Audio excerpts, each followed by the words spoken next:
Hello, this is Giselle Gamby, business and life coach and proud host of the Intuitive Pull podcast. We're now pivoting to season 4 with an invitation to raise the stakes. I know I was made to remind people to raise the stakes, to seize, to claim, and execute the vision that you've intuitively seen, and to never accept the crumbs. What would it mean if you raised the stakes in your own life? What would you say yes to? And what would you say an undeniable no to? Be inspired, be agitated, be activated, and most of all, hold this truth, that when you raise the stakes, the quantum field will show you dreams you didn't even know you had.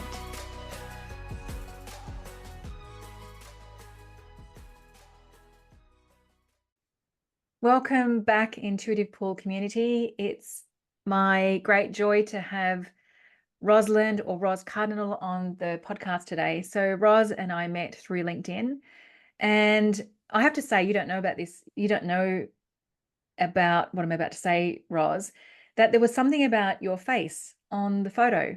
Yeah, there was something about your face that was like, I don't know you really, but there's something about your face that makes me want to know you. So there you go. That's lovely. Thank you.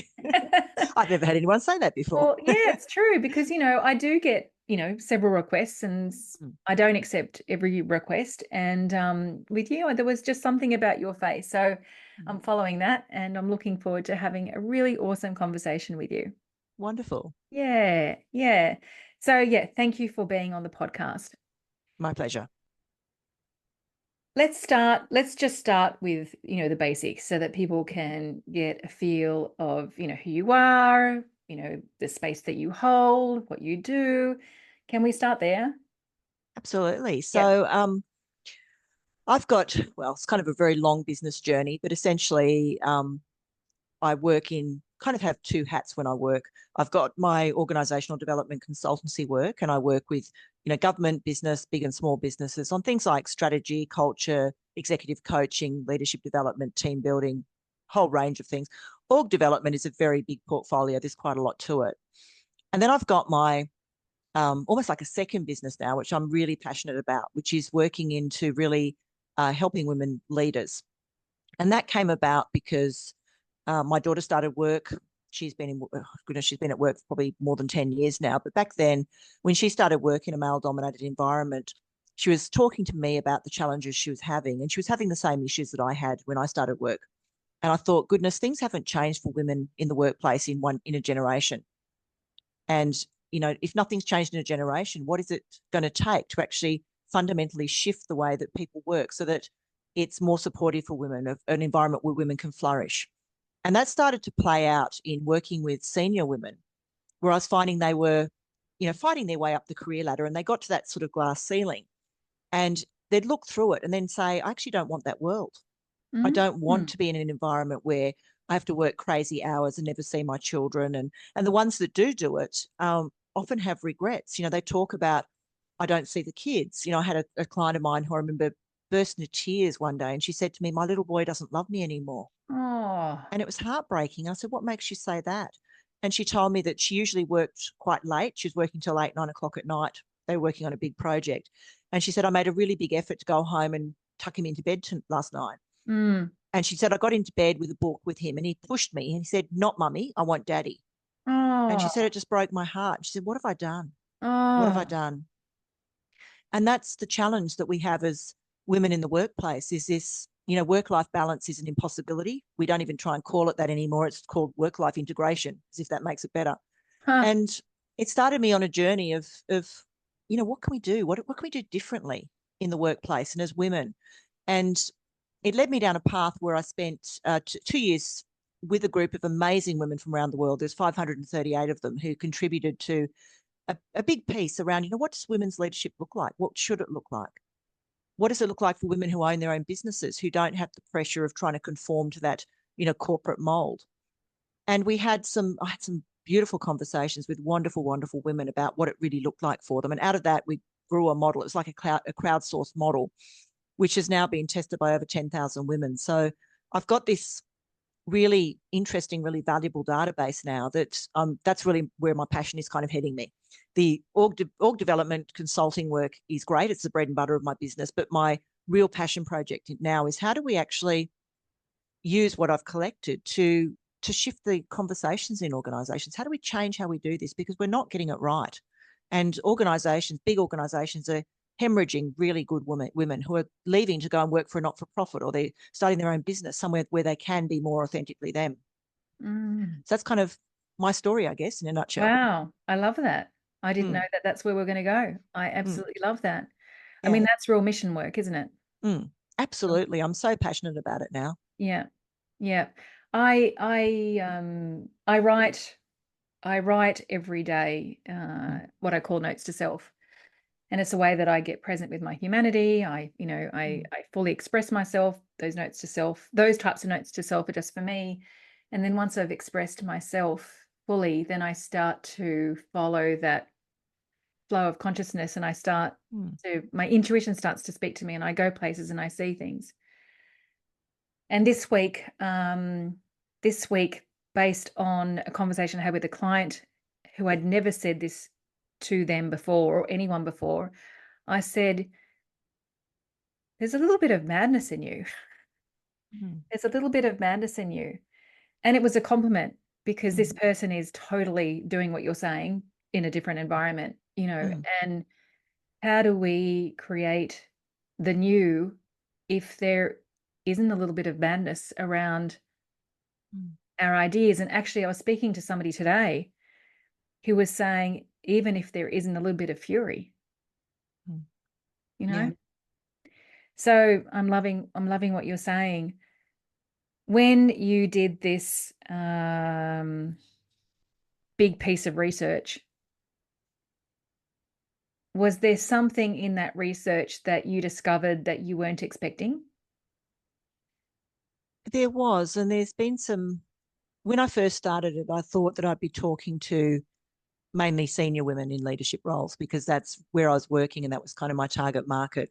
And something that's come out of it, which has been so interesting, is when I started an accreditation program last year to start accrediting other coaches in it. And I thought, again, I'd be getting leadership and career coaches. But um, the types of women who are picking up the work and using it have been quite extraordinary. They're using it in ways that I hadn't thought of. So in the group at the moment, we've got a woman who's studying to be an art therapist.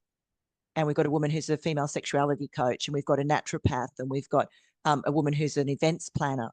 And we've got a carers coach. So there's a whole range of women who are coming into my circles now who are saying, I love that model. I want to start using it. But they're using it in very different ways that I hadn't anticipated. And I'm finding that was really interesting. And when I was doing the research, like I said, I thought I'd be attracting a lot of senior women. And I certainly did get those, but I got a lot of women who were on the other side of it. They're kind of like, I was in corporate, but I left and I started doing my own thing. And again, women doing incredible, interesting work.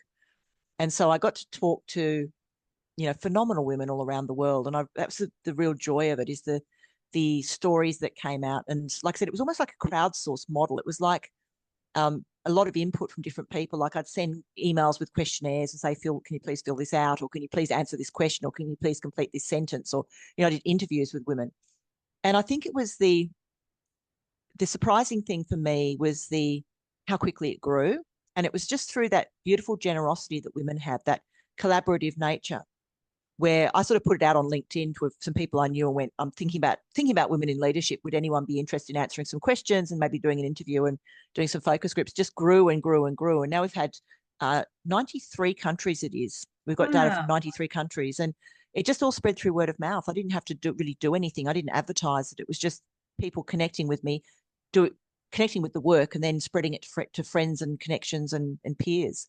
So I was just blown away by the just that beautiful generosity of spirit that people had, where they're Mm. like, I love what you're doing. I'd like to talk to you, but I've also got friends that would be interested in being involved.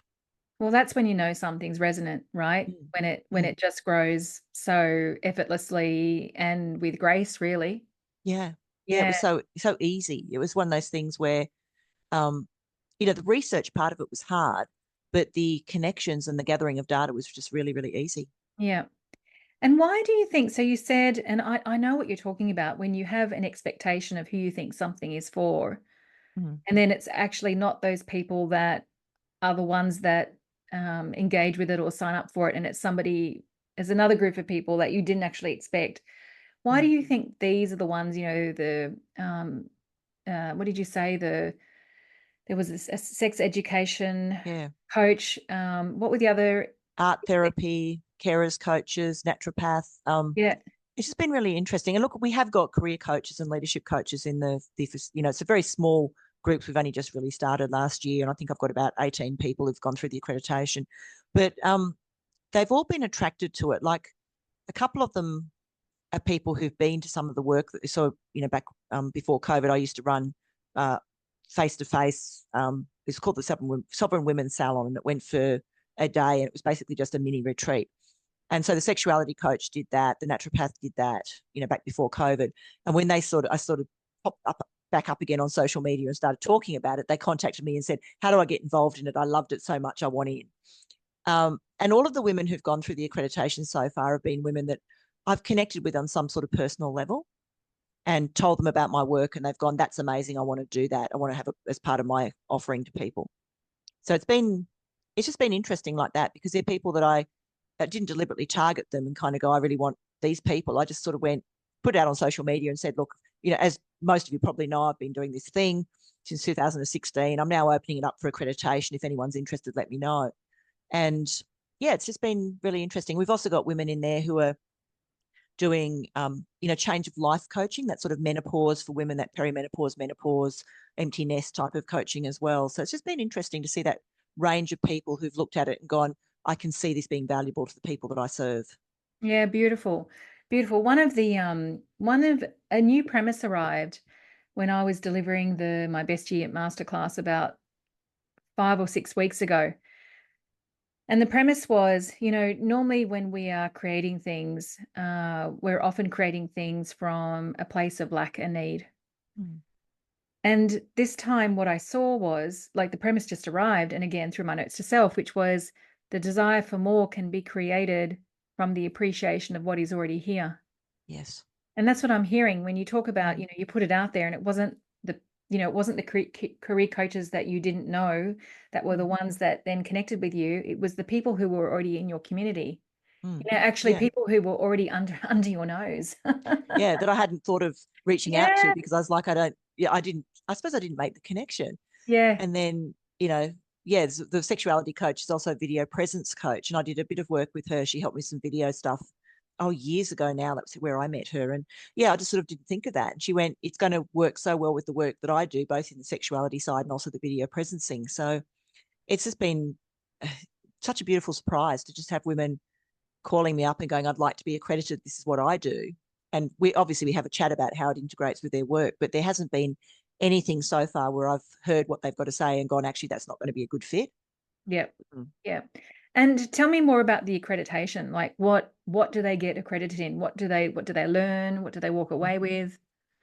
So it's a model, and it's a suite of assessment tools. So the idea behind doing any kind of assessment is that when you're coaching people, it gives you a kickstart in the coaching process, because you can pinpoint the areas of strength and the areas of challenge that the person needs to work on.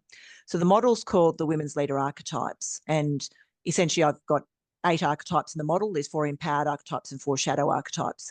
And the shadow archetypes appear when people aren't at their best. So what the model does is it highlights for women where they are, what's working for them, what's not working for them. Just a little thing I need to say here is it's not based on Jungian archetypes, because I do know there's quite a bit of work around there around Jung's archetypes. It's based in social motives and neuroscience. So there's quite a lot of background to it.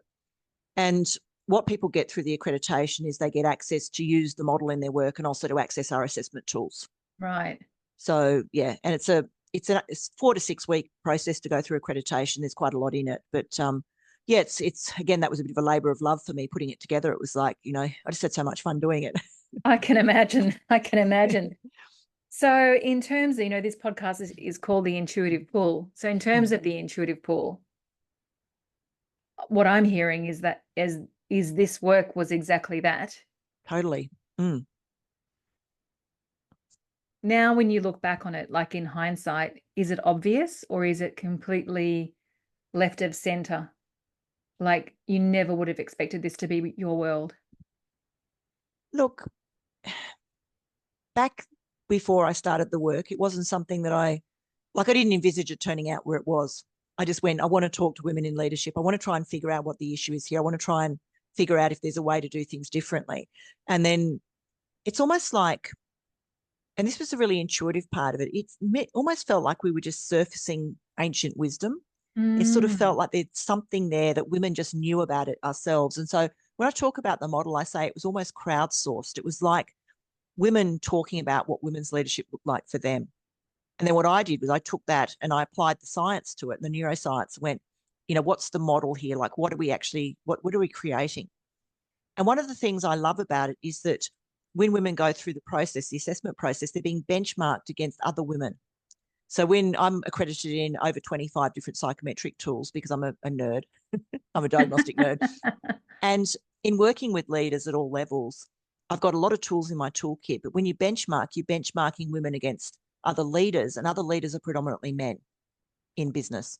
And so the benchmarks are really skewed towards masculine style of leadership, whereas this is a tool designed by women for women and benchmarked against other women. So when you get compared and you get, say, you fall in the top 25th percentile, top 25 of women in the database, that's other women. So we're benchmarking you against women's leadership, which is the bit that I love about it. It really gives us something quite different for women. And so I'm imagining that you're benchmarking ways of being related to feminine leadership, women's leadership. Can you tell me some of those ways of being that really light you up? For me, or out of the model, do you mean? Well, let's do both. Let's do both. Let's be great. And look, it's I suppose the pinnacle of the model is the sovereign archetype, and that's, women at our best. And sovereign women are absolutely phenomenal to be around. They're the real powerhouses of the world. You get that beautiful sense of, being self-actualized, being confident, being self-assured. They know their way in the world, and they create their way in the world, and they have such joy in their lives.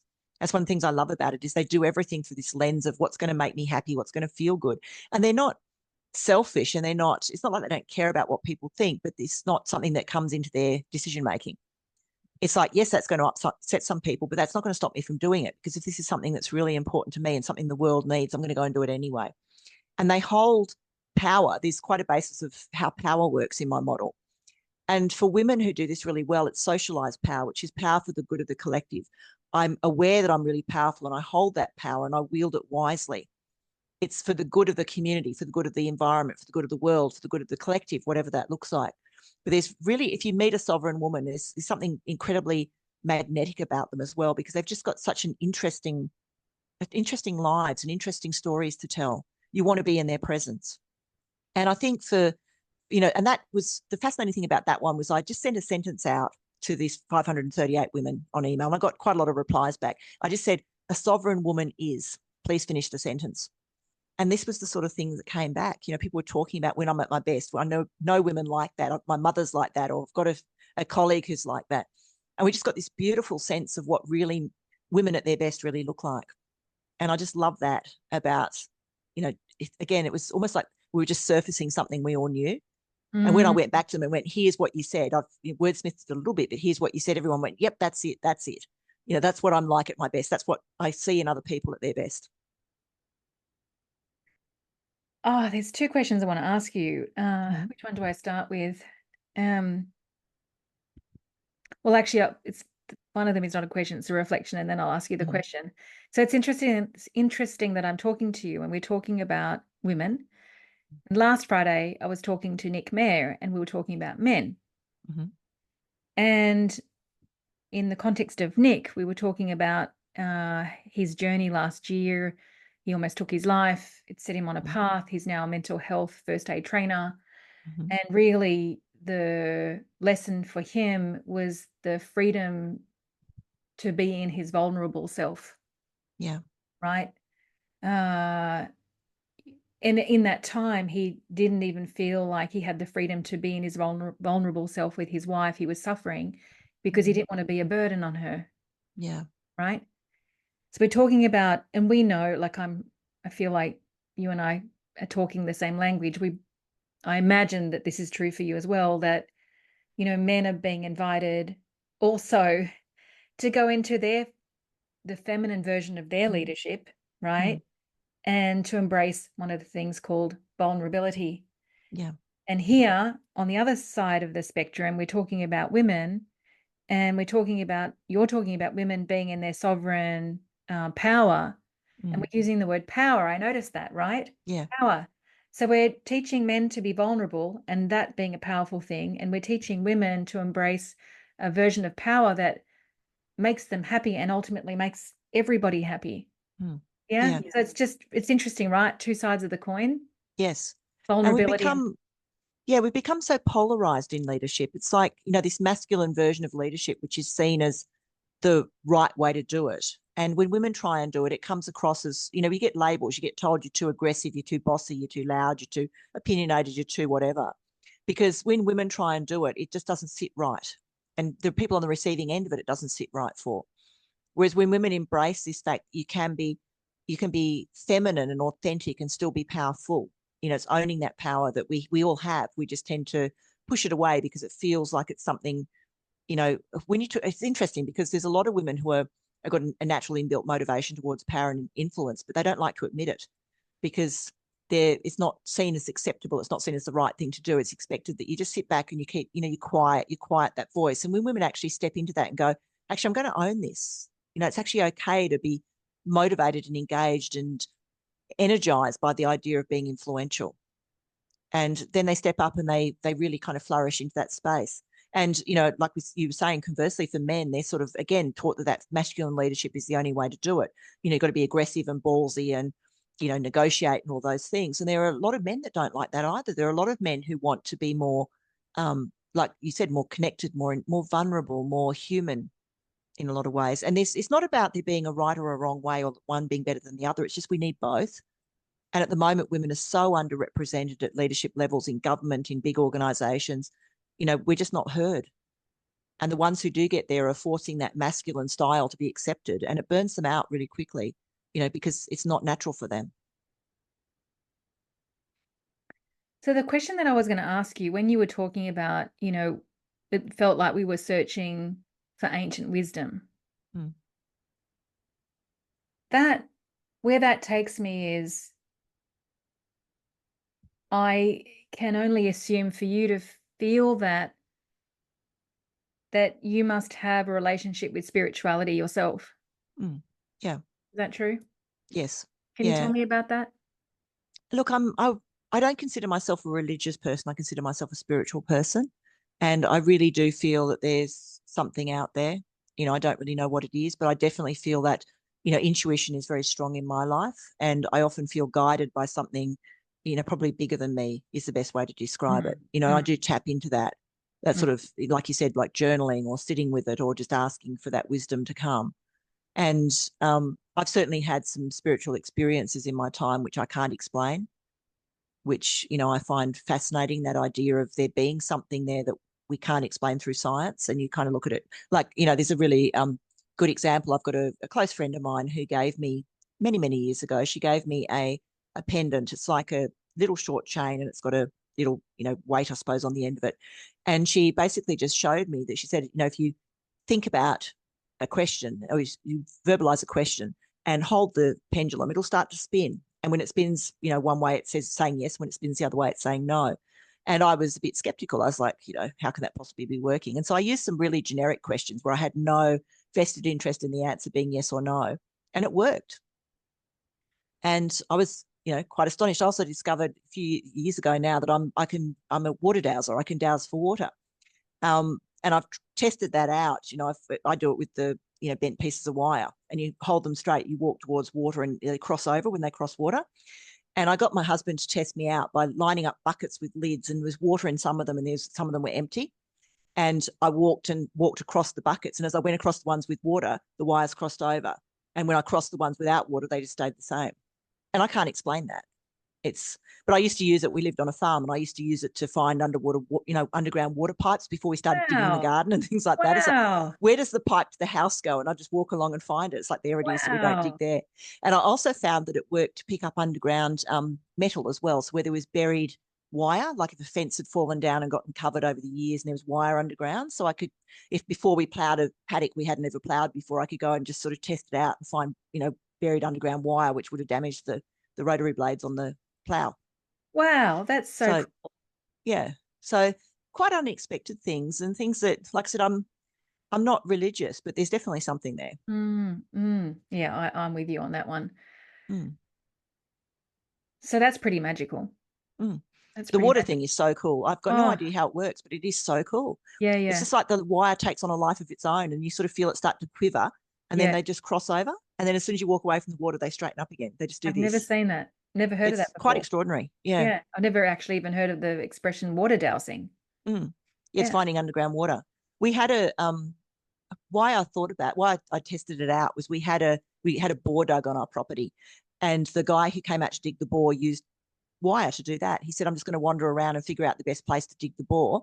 And he did exactly. I said, what are you doing? And he said, when you walk over a place where there's water, they'll cross. And he gave them to me to try out, and I did it. And I'm like, wow, that, I can't explain that. How did that work? And he dug, and sure enough, there was water there, and we had a bore. And that's when I started playing with it. But it was, yeah, just so interesting. Very, very cool. Mm, So we're talking about your multidimensional nature here, right? I suppose so, yeah. Yeah, I mean, that's how I would call it. Um, I'd like to ask you, have you had any multidimensional experiences with uh, the people that have been going through the accreditation, or even people in your consulting work? Have there been any magical, unexplainable situations that you've experienced? Um, I, I don't know whether you'd call them unexplainable, but I found that when I do, say, for example, my Sovereign Women's Salon, and we spend time really working with women around, where are they at? What archetypes are they displaying in their life? Where are things going for them? And there's an activity I use called the mountaintop activity. And I get women to reflect on a time in their life when they've, just felt that life doesn't get any better than this. And then they reflect on that and they make some notes and they tell stories. And I find that almost inevitably everybody in the room cries, but it's not sad crying. It's just like that sort of joyous, that beautiful impact of people sharing, phenomenal. I like the story I share myself is I say, just to get you started, this is something for me that was one of those moments. And I talked about how we bred horses years ago, and we had a mare that was getting close to foaling. So we put her in her own separate paddock. And we got woken up really early in the morning by all the other horses starting to call out to each other. And so I, got out of bed and I said to my husband, I think, she might have foaled. Let's go out and check.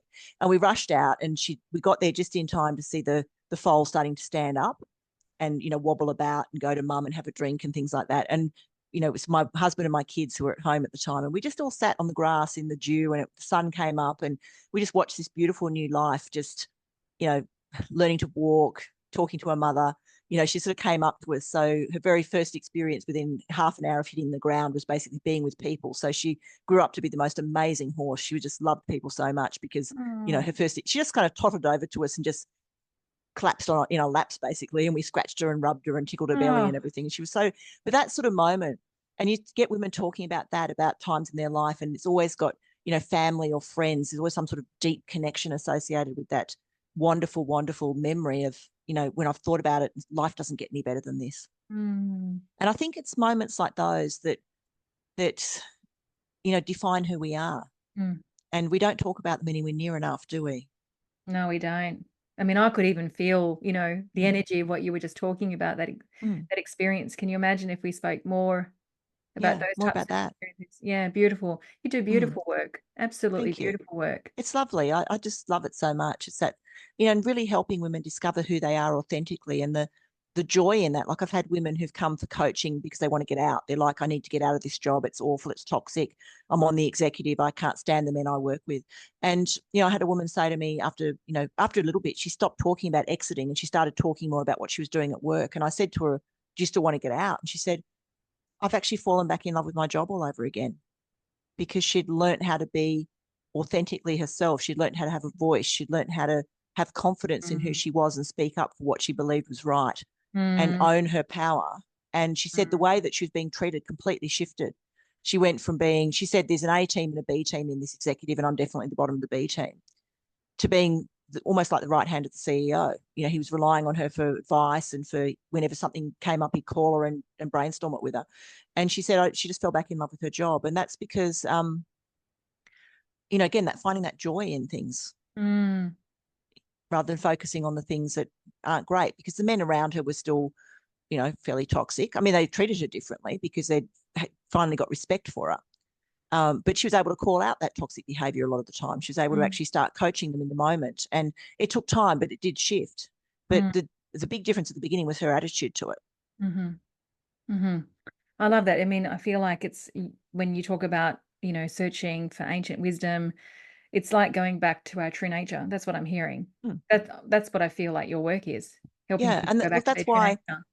that's why I call them archetypes, because you know, archetypes are a pattern. You know, we recognize it. If somebody says, you know, she's a real drama queen, everybody knows what that is. So an archetype is just a pattern. But I use the language deliberately because it really did feel like we'd, you know, just brought some ancient wisdom back to the surface and given it life again, I guess.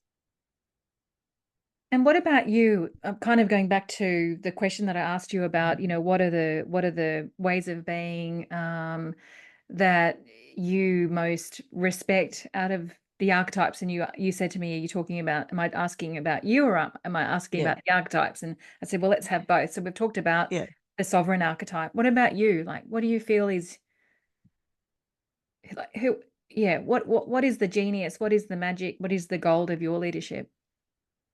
I think for me, I've always had the ability to hold space for people quite powerfully and give them the opportunity to grow into whatever it is they need to grow into. And that's something that my clients have often said is something they've really appreciated, is the fact that, you know, when they come to a session, they feel they can be completely authentic and completely vulnerable and tell me all the things they've done wrong. You know, I'll have people come along and go, oh my God, I've just screwed something up so badly. And they've always felt like they're not being judged. And I think that's so incredibly important in coaching, is to give people just that genuine space of being totally there with them in the moment. And whatever comes up, you know, good, bad, ugly, whatever it is, you know, we as coaches, we experience all kinds of emotions from people, and sometimes some pretty horrible stories about what's going on in their life, but it's just being there to just support and not judge and help them find a way out of it. And I think, you know, that's what people have said is my superpower. So I'm going to take that. I like it. I like it. And, you know, I often talk about, you know, living a life of no regrets. So in your imagination, I know that there's a lot of life left to go, and who knows what life is going to bring. We don't know. But in your imagination, how do you know that in this point that, you know, when it comes time many years on, when you're, you know, leaving here, how do you know that you would have lived a life of no regrets? How do you feel like you fulfilled yourself, your mission? That's actually a bit easier for me to answer, because I went through I've had cancer twice. So the first time was in 2010, and that was breast cancer. And, you know, when you get diagnosed with cancer and a doctor says to you, I'm so sorry you have cancer, the first thing that goes through your mind is, that's it, I'm going to die. And all the regrets come up, all of that. I wish I'd done this. I wish I'd done that. Why didn't we do this? Why didn't we do that? And I had 6 months off work going through treatment and recovery. And I'm not going to go into it because it's a pretty horrible experience. But what came out of it for me was that for the first time in my life, I had two things happen. One was I was really, really aware of all the things I wished I'd done and hadn't gotten around to that by that point. And the second thing was this real feeling of getting a second chance. You know, particularly when I got towards the end of the treatment, and, you know, they eventually sign you off and say, okay, you've got to keep seeing doctors and staying on medication for the next 5 years, but essentially your chances of cancer returning are about 5 to 10%. And so for me, that was the moment where I reinvented my life. That was when I decided that I was going to quit my corporate job and start a business. That was when I decided, you know, my husband and I decided we were going to start traveling. We hadn't traveled because there were always good reasons to. It's too expensive. The kids are too little. The kids are too in university, all those reasons. And so I had my cancer in 2010, and in 2011, we took our first overseas trip together. And we've been doing that every year since, except for COVID.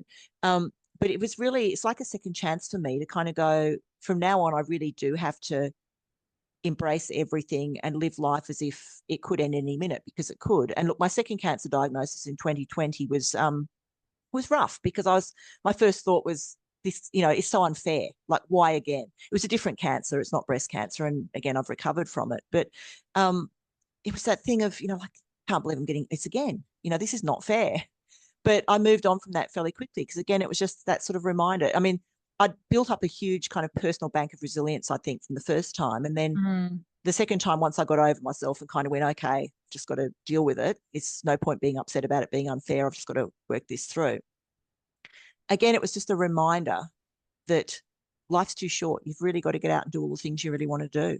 I didn't know that about you. I didn't know about that about you. And I've had Dr. Carol Haddad on the podcast a few times, an integrative oncologist. I've known for a long time now, and sometimes I coach some of her patients. So I've had the topic of cancer has been on this podcast several times. Question I want to ask you is, and there might not be an answer for it, so I'm respecting if there is no answer. In terms of your healing, right? So you are cancer-free. Yeah. What do you believe the cause of that was? The cause of the cancer? No, of the healing. The cause of the healing. Look, it was right from the very beginning. Obviously, I took medical advice from my medical team. But I also integrated a lot of things that I knew would help. So I'd always, one of the things about the first bout of cancer is the doctor said to me, a lot of people start to think about what they've done that could have caused it. Is this my fault somehow? Did I make bad choices? And he said, in your case, you didn't do anything. You kept a healthy weight, you exercised, you had your children young, you breastfed, you didn't stay on the pill for long, all the things. And he basically said, sometimes it just happens to people. But I drew on, I meditated, I exercised, I gave up sugar. I, was really careful with eating whole foods, eating organically. I did everything I could to support the healing process. So, going through the treatment with the doctors, but also doing everything that I could to support that. And one of the things that I think helps a lot is reducing stress, because it's enough stress already to be going through something like that. And, the treatment's hideous. It really is hideous. But reducing stress in other areas of your life, like I said, meditation, yoga, walking, being out in nature, spending time with my horses, doing all the things that made me happy. Again, it was getting back to, if it's going to be a bit rubbish, for a while, I need to really lean into those things that make me happy. And I think that really helped. So, what I hear about that is that you didn't respond from a place of powerlessness. No. And look, of course you do. It's ups and downs. Some days you wake up and it's, it's like, this is not fair. And some of the treatment is really, quite awful. And you do go through sort of phases. But a lot of the time it was just, I sort of felt like I just needed to, you just get on with it. It's like whatever's gets thrown at you, whatever comes out of the medical that day, you just deal with it and you just keep moving. And I think there was a lot of thankfulness in it too. I had a lot of gratitude, because I was going for radiation treatment every day during the week and then having weekends off. And I'd walk to the hospital. I used to park, about half an hour's walk from the hospital, and I'd walk there. And I challenged myself to find a different way to walk to the hospital every time. And I found 17 different ways to walk to the hospital from my parking spot, different alleyways and different buildings. But the thing that I was really grateful for is that when I walked into the ward to get treatment, there were people there being pushed in on trolleys who were obviously in palliative care. There were people who couldn't walk. They were in wheelchairs. There were people who had to lie on beds and things in the waiting room. And I was just profoundly grateful that I got to walk in and out under my own steam. And so I think that plays a big part too, that sort of keeping that, the gratitude, because things could have been so much worse. Got one final question for you. I guess it's the big one, which is, how do you choose out of, all of your life history? What do you feel is the biggest gift you've had in your life? I think my biggest gift is my family. Um, I I've married twice, so it's my second husband, and he's been the most amazing, wonderful man. He took on a single mum with two kids. He's been amazing. He's been an amazing husband, an amazing stepfather, and so on. And he's an absolutely amazing grandfather to our grandkids now. And I've got two beautiful kids who've grown up to be adults, and I'm really, really proud of the people they've turned into. And I think that's it for me. That sort of things, that's the key thing.